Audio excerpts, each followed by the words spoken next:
And the conclusion of the last iyun, the focused study on a short passage in the Tosfot and Rabbi Akiva Eger, comparing two places in the Talmud. The conclusion is in the halacha is this. It says in the Shulchan Aruch and the Rambam, one may place food in the courtyard on Shabbat for a Gentile, or also for a dog to eat.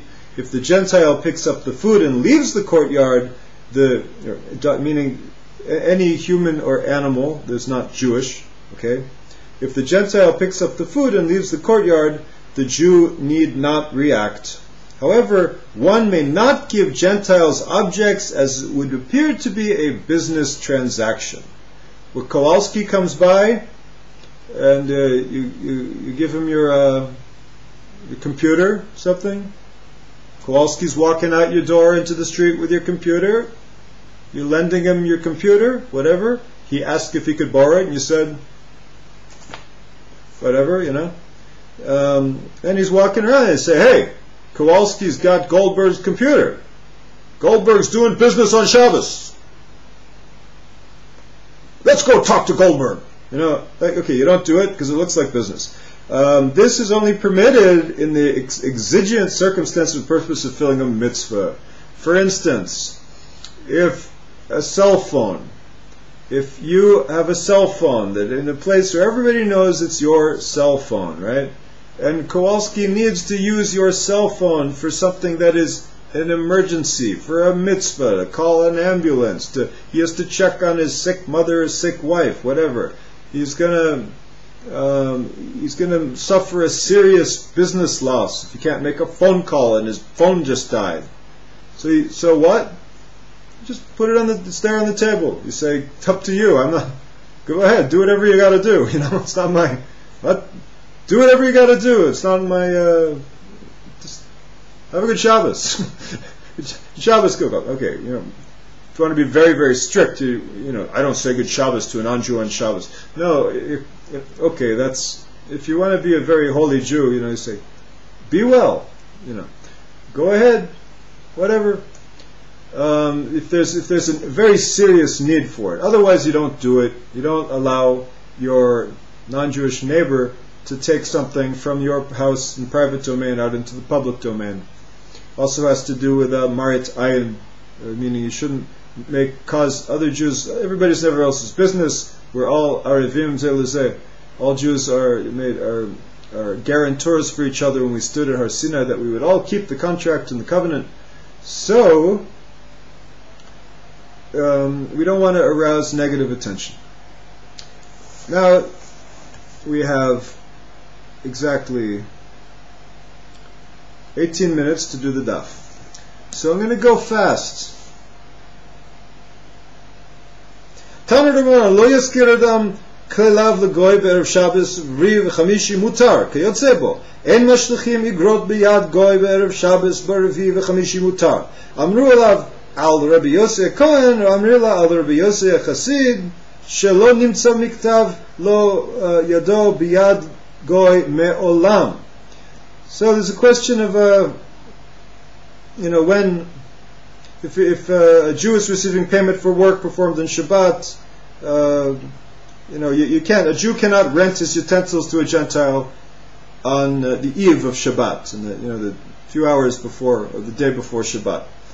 But if it's Thursday or Tuesday, Thursday or Wednesday, there's no problem. You can rent things out to a non-Jew on Shabbos for his use on Shabbos. Similar note. You can't send letters in the hand of a Gentile on Shabbos Eve. But if it's on the, Wednesday or Thursday, no problem. So it said with Yosef the priest, he was a very holy man. And this holy man, and also Rabbi Yosef Chasid, he was a very pious man. He said that a document in his handwriting was never found in the hand of a non-Jew. So, because lest the non-Jew who's not required to keep Shabbos would be carrying something in his handwriting, and people would look and say, aha, now I have something on those self-righteous whatevers. No, they did not want to attract negative attention from idiots. Okay, Tana Rabbanan, Ein mashlichim igeret b'yad goy erev Shabbos ela im ken kotzetz lo damim. Beit Shammai omrim kedei sheyagia lebeto Beit Hillel kedei sheyagia lebeto spait smuk l'choma. Sages taught a brayta. One may not set a letter in the hand of a Gentile on the eve of Shabbat unless he stipulated the sum of money before.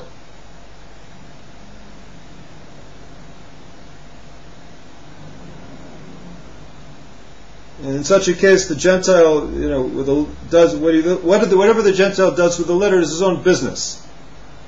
This payment was stipulated in advance, and it's not. There was a business transaction before the Shabbat, before Friday. There's a business transaction. There's no problem. It's all whatever the non-Jew wants to do. Beit Shammai says differently. He says you can give a Gentile a letter on Erev Shabbos even if there's enough time for the Gentile to reach his house before dark. Beit Hillel says if he can get to the wall of the city, that's good enough. To the city which the letter was sent. Well, look at Tzadz. Didn't he stipulate a set price? What difference does it make whether he reaches the city before Shabbos? We just said the business transaction makes it his own business. It's not the Jews. It's no longer in the Jews' jurisdiction whatsoever. It's out of his hands. Amar Rav Sheshit, Hachi Kamar. Im lo katzatz Beit Shammai omrim ad sheyagia lebeto Beit Hillel omrim ad sheyagia lebeto baitus smuk l'choma. If there is no business transaction stipulated before Friday, then Beit Shammai says it's you give him enough time to get to his house, and Beit Hillel says you give him enough time. Your Gentile envoy, you give him enough time to get to the wall of the city and to where he is going, where the letter is sent. Didn't you just say in the first clause of the Brayta you can't send a letter unless you stipulate a price? Lo kasha. What would the difficulty be? Without stipulating a price, you can't send a letter at all. Right?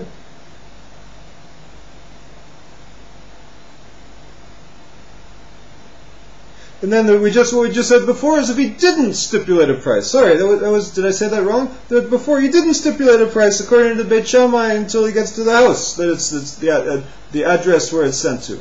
And the mailman, according to Beit Hillel, the mailman, there's no price involved. It's just he has to get to the wall of the city, but the gate, the city limits before the Sabbath. But the first clause says you don't do it unless you do have a set price. And now just before you told me you don't even need a set price, you just have to get there before Shabbos. Lo kasha. What if? In other words, what if he goes and something goes wrong? What if? Who knows? Okay, lo kasha. It's not difficult. Had the kaviyale dor matzah, v'had la kaviyale dor matzah. It's not a difficulty. Because one is talking where the house of the mailman is permanently located in the city, and the other one where it's permitted to give a letter to a Gentile only if he stipulates a cent price is where the house of the mailman is not permanently located in the city. 3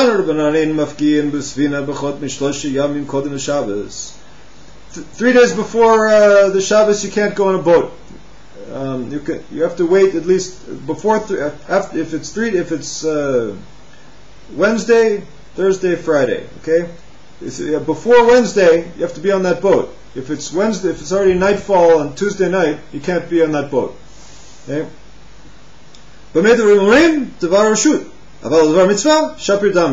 That's if he's going just for going something that's permitted. It's not a mitzvah.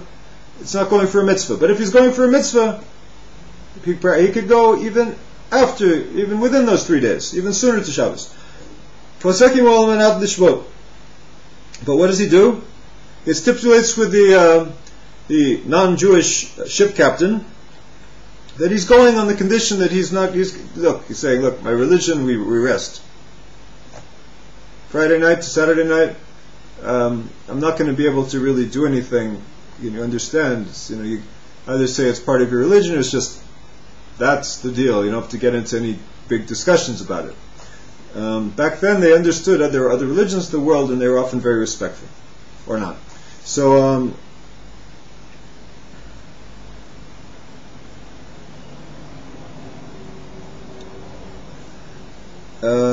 he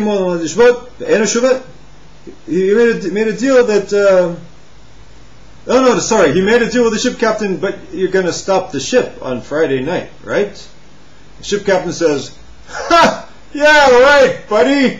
Of course I'm going to stop the ship. We'll see what the weather's like," or whatever. And what happens? And and he's not going to stop the ship. It's not the Jew's fault. The Jew did the best he could. The ship must go. The Jew is exempt. That's according to Rabbi Yehuda Nasi. Rabbi Shimon ben Gamliel Omer, "Eino tzarich u'metzor letzidan afilu v'reb Shabbos mutar." Rabbi Shimon ben Gamliel says, no, you don't even have to make talking to the ship's captain. No, make no stipulations. Don't get into any conversations about it. Just get on and doesn't need to stipulate as long as. Does that mean if it's before 3 days, or within the 3 days? I don't know. But he doesn't need to make a stipulation in either case, according to Rebbe. Rabbi Shimon ben Gamliel says, if you're just going from Tyre to Sidon, it's about a day's journey up the coast of Lebanon, it's permitted even Erev Shabbos, because the chances are you're going to get there before Shabbos. Tanu Rabbanan, Ein tzarich al ayarot shel goyim pachot mishlosha yamim kodem l'Shabbos ve'im yitchilu ein mafsikin v'ken haya Shammai omer ad ridata filu b'Shabbos. The sages taught it to Tosefta. You can't lay siege to cities of non-Jews fewer than 3 days before Shabbos. In certain cases in Jewish history, we have had an army, and it has been necessary to lay siege to a non-Jewish city that is hostile to us. So what's the law? You don't lay siege to cities of Gentiles fewer than 3 days before Shabbos, because you want to do all you can to avoid desecrating the Shabbos in establishing the siege. It's meaning like you might be able to establish the siege before Shabbat, and then you're there, and then okay. They know it's your Shabbos, maybe yes, maybe no, whatever. That's another discussion. But if you already started the siege, you don't have to stop. So, if you began establishing the siege fewer than 3 days before Shabbos, they don't have to stop any war-related actions even on Shabbos, because there are different laws for a war. You can't do anything you want in the IDF. There's special books of laws of the law of the soldier. However, there's a certain leniencies apply to wartime in order to save lives. So Shammai would say, based on in Deuteronomy, and you should build a siege on the city that's waged war within you until it falls. Ad ridita, filu b'Shabbat. Until it falls, even on Shabbos. That's called hutra. It's just permitted. You don't. The laws of it's not dechuya. It's not like it's just, dechuya. Hutra is just it's mutar. There's no violation involved in a wartime, and you have to learn the army laws. This is a principle that has details which I'm not giving. So as opposed to dechuya, where you're still keeping Shabbos during the war, but it's a minimum, so there won't be any kind of danger whatsoever. It's a whole discussion. It could take a year. Anyhow, Amar Rabbi Shimon ben Gamliel v'nohagin ayuv chule. Rabbi Shimon ben Gamliel said the ancestral house of my father was accustomed to give white clothes to not a Jew launderer no fewer than 3 days before Shabbos. Tanya, Amar Rabbi Tzadok, Kach haya minago shel Beit Rabban Gamliel shayu notnin klei levan lechoves shlosha yamim kodem l'Shabbos. Tzadok says the custom of the house of Rabban Gamliel, they would give white clothes to the Gentile launderer 3 days before Shabbos, and they give him colored clothes even on Shabbos Eve. So the Gemara comments, Umidivrehem lamadnu shehalavanim kashim lechabsan yoter min hatzvaim. From there we learn why do we care between white and colored? We're not racists, right? We're talking about shirts, for crying out loud. Okay, so it's harder to clean white clothes. They get stained, whatever. You don't see the stains so much on colored clothes. So Abaye gave his dyed garment to the launderer. Abaye said to the launderer,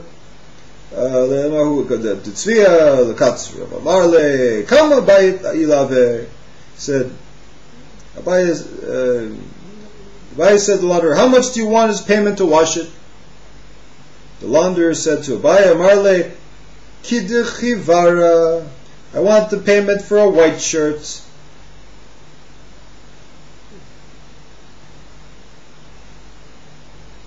He gave a dyed shirt, and the launderer wanted the money for a white shirt, which would be more money. What gives? Kavar, politely, Amarle, Kavar Kademuch Rabbanan. Abaye said to him, you can't deceive me in this matter, because the sages already preceded you. As it is taught in a Breita, he starts teaching Torah to the non-Jew, like all his good light to the nations. He probably did it with the utmost respect and politeness, and to win over his trust and confidence. That you're not actually going to Jew me up. Anyhow, so it's taught in a Breita. Abaye said, one who gives clothing to the launderer, he should give it to him by measure and not take it back from by measure. Amar Abaye haman yahiv man el katzra b'mishcha netiv le uv'mishcha nishkol mine. One who gives clothing to the launderer, he should give it to him by measure, and he should take it back from him by measure.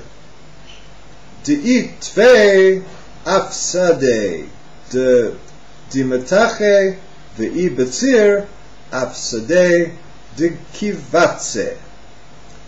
Because in this way, if it's longer, in the indication that the launderer caused him a loss because he stretched the garment, right? You're paying not by the color, you're paying by the size. What if you stretched my shirt?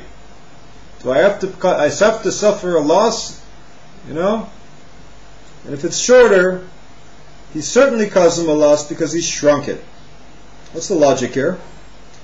Again, Abaye said to him, one who gives clothing to the launderer should give it to him by measure, and he should take it back from him by measure. And that way, if it's longer, it is an indication that the launderer caused him a loss because he stretched the garment. And if it's shorter, he caused my shirt to shrink. He didn't put any starch in it, it shrunk.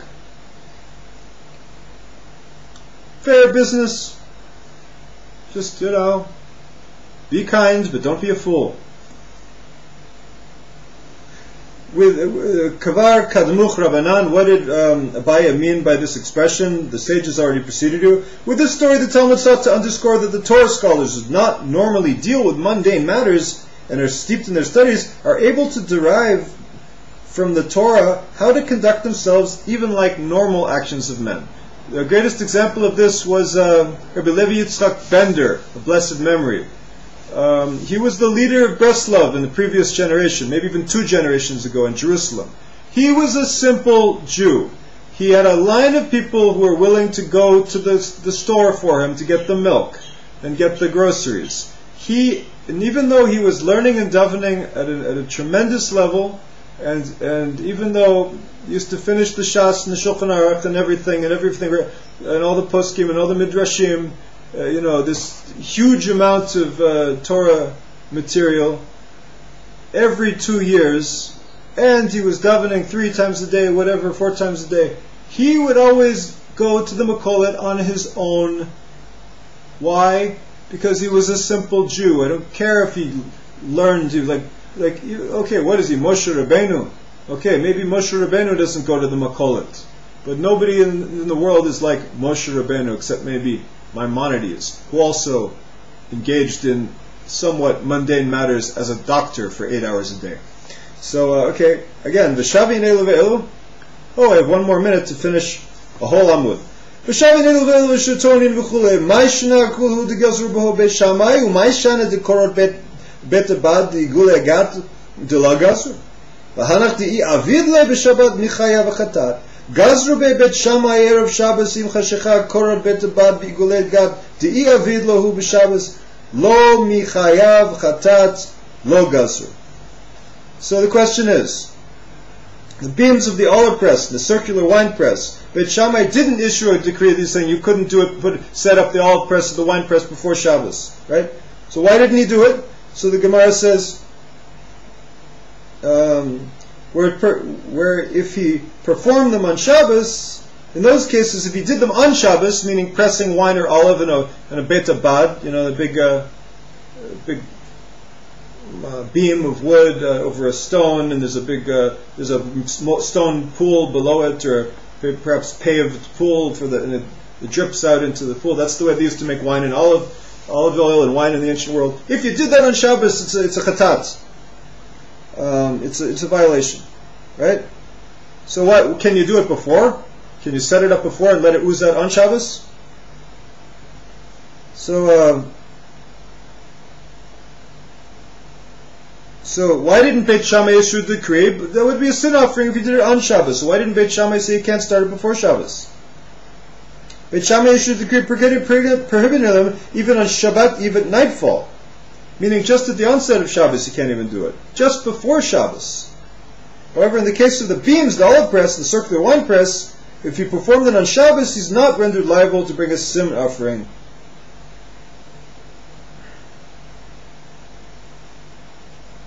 That doesn't make any sense. However, let me just read it. The question was, what's the difference in all the cases in the Mishnah? Where Beit Shammai says the decree is saying it's asur, and what's the difference in the beams of the olive press and the wine press, and Beit Shammai didn't say anything? Gemara says that those cases, if he performed a malacha on Shabbos, he has to bring a chatat. Beit Shammai said a decree prohibiting them on Shabbat Eve at nightfall, meaning like at sunset, right? However, in the case of the beam of the olive press and the wine press, even if you did them on Shabbos, he doesn't have to bring a chatat.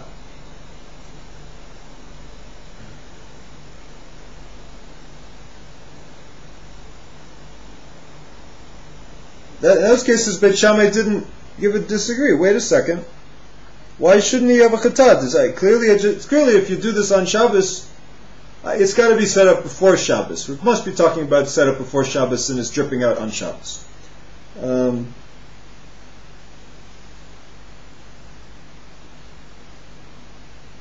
So the Gemara asks, Man Tana the Kol Mida Da'atze Mimele Shaper Dame. Who is the Tana who holds anything that comes to on its own?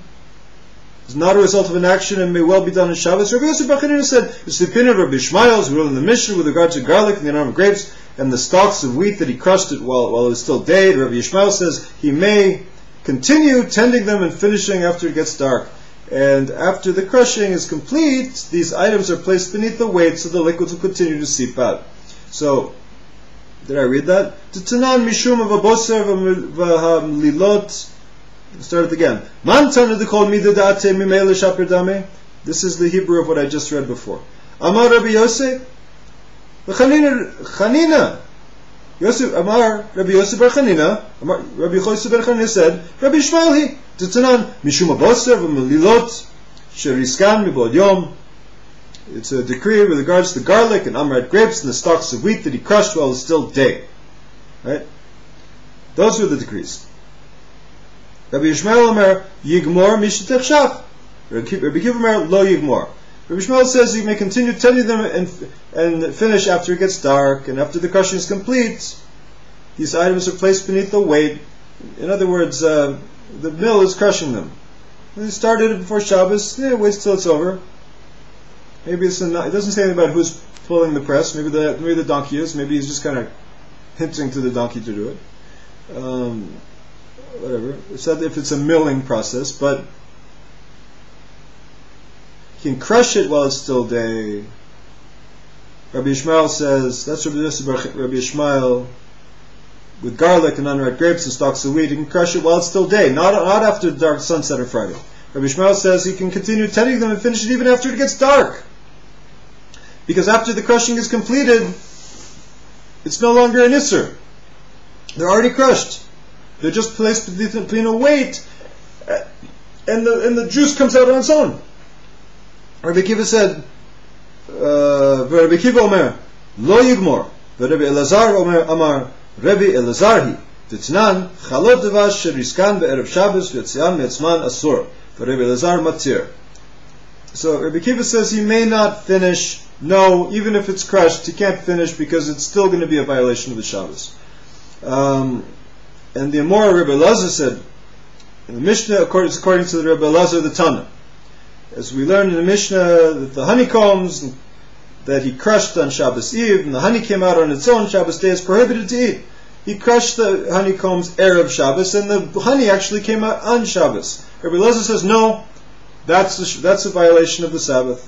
Just like it's like preparing something on Shabbos, because it's an essential part of the preparation. Rabbi Elazar permits eating it on Shabbos.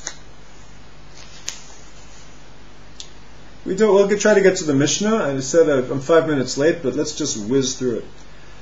Rabbi Yosef bar Chanina ma'itama lo amar ka Rabbi Elazar amar la chatam hu de meikara ochel v'sof ochel hacha meikara ochel v'hashta mashke Rabbi Elazar amar lach hasham inan le Rabbi Elazar de afilu zeitim v'anavim nami share v'haki ata Rav Hoshaya min naharda ata v'aite matnita bidei Zeitim v'anavim sheriskan be'erev Shabbos v'yatza me'etzman asurin Rabbi Elazar v'Rabbi Shimon matirin Rabbi Yossi bar Chanina braita lo shmi alei. In brief, why didn't Rabbi Yossi bar Chanina say like Rabbi Elazar? Apparently Rabbi Elazar's explanation of the Mishnah is more accurate. Rabbi Yossi could say to you that there, with the honeycombs, it's food in the beginning, it's food at the end. There's no squeezing. It just dripped out. The prohibition is the squeezing.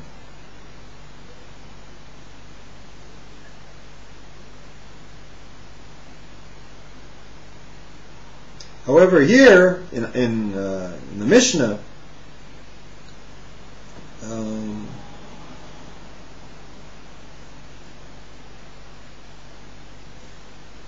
here in the Mishnah,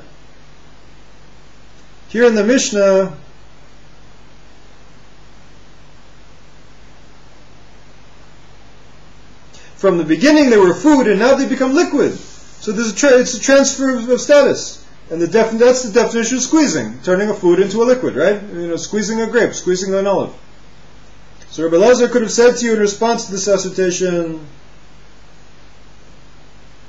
that even olives and grapes are also permitted to squeeze on Shabbos. When Rav Hoshaya came from Naharda, he came and brought a breita with him that they learned in the yeshiva in Naharda, and this is what it said.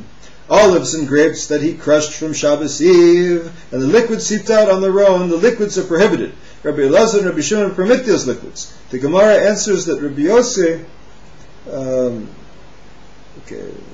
Zeitim v'ravim sheriskan me'erev Shabbos v'yatza me'etzman asurin. Rabbi Elazar v'Rabbi Shimon matirin. Hoshaya ben Naharda's breita from Naharda was olives and grapes that are crushed from Shabbos Eve, and the liquid seeps out on their own are asur, prohibited. Rabbi Elazar and Rabbi Shimon matirin. They say no, it's permitted. But Rabbi Yossi bar Chanina breita lo shmi alei. Rabbi Yossi bar Chanina didn't even know the breita. He didn't receive this breita. He didn't know it. Rabbi Elazar my time lo amar Rabbi Yossi bar Chanina amar lach lav itmar amar Rabbi bar Chanina amar Rabbi Yochanan b'mechusran dika dekulei alma lo pligi ki pligi b'mechusran shchika v'hani nami ki mechusran dika damu hora Rabbi Yossi bar Chanina ka Rabbi Shmuel. So on the other hand, there's the question, Rabbi Elazar, what's the reason he didn't say in accordance with the explanation of Rabbi Yosef bar Chanina that our Mishnah is in accordance with the opinion of Rabbi Ishmael? So the Gemara says, Rabbi Elazar would say to you, wasn't it said that Rabbi bar Chanina said that Rabbi Yochanan said? Here it's referring to items that lack grinding, where the garlics and almond grapes are not ground in a pestle at all. Everyone agrees in that case that it's prohibited to place these things that are not ground and normally ground anyway in a manner. Wait a second. Here, in items that lack grinding, that in other words need to be ground, not like garlic and unripe grapes, these other things, everyone agrees that it's prohibited to place them in a manner that causes the liquids to come out on their own in Shabbos. In case where they disagreed, what the halacha items that lack grinding. This is the halacha l'maaseh. Garlic, unripe grapes, and the like that were crushed on Shabbos Eve, even if they were not ground sufficiently to cause the liquids to seep out, it's prohibited to grind them on Shabbos. If they're sufficiently ground but still lack pounding, that's called shchika, it's permitted to grind them in accordance with the ruling, and the halacha is learned like Rabbi Yosef, Rabbi Chanina, and like Rabbi Yochanan. So the cases where they disagreed was where they're always completely ground, but they were not yet pounded, and machika. There's risika, dicha is grinding, and machika is pounding. It's a finer level of processing. Right? The Gemara relates that Rabbi Yosef, Hora Rabbi Yosef, Bar Chanina Rabbi Ishmael, Rabbi Yosef learned the law like Rabbi Ishmael, and permitted a person to finish tending to them even after dark.